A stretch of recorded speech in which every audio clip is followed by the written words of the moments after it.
popular hotel and attacked and permanently dismembered a security guard with a machete. Well, that's appropriately horrifying. First thing first, this is horrifying. Yikes. And of course, as an attorney, the only thing I can think of is that's a comp claim. I do not know how the Texas system works, but first thing I thought of is this man's lost his arm.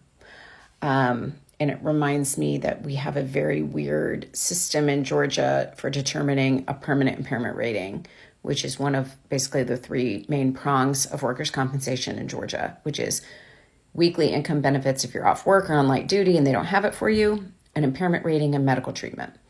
So the impairment rating, in some places they adjust for age and occupation. Like let's say you are a 25-year-old professional piano player and you lose your arm.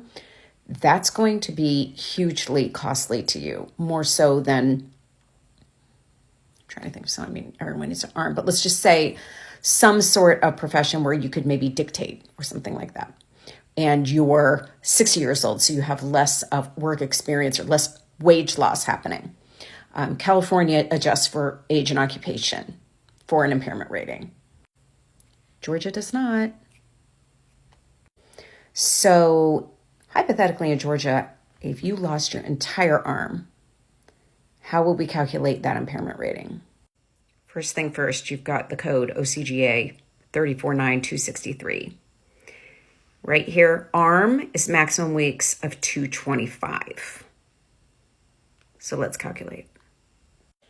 First thing we need to figure out is your compensation rate. And let's say your average weekly wage is $1,000. So you take 1,000 times 0.67.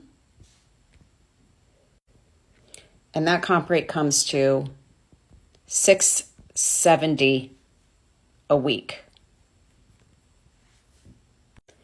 Now let's figure out the impairment rating pursuant to that. So 225 weeks is the maximum for an arm. So if you lose it, it's going to be 225. So you take 225 times the comp rate of 670. And that comes out to $150,000. 150,750. So about $151,000.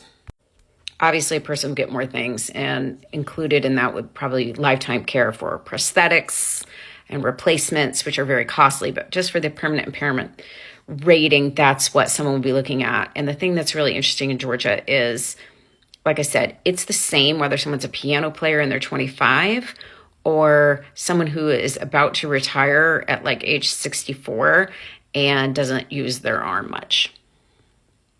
So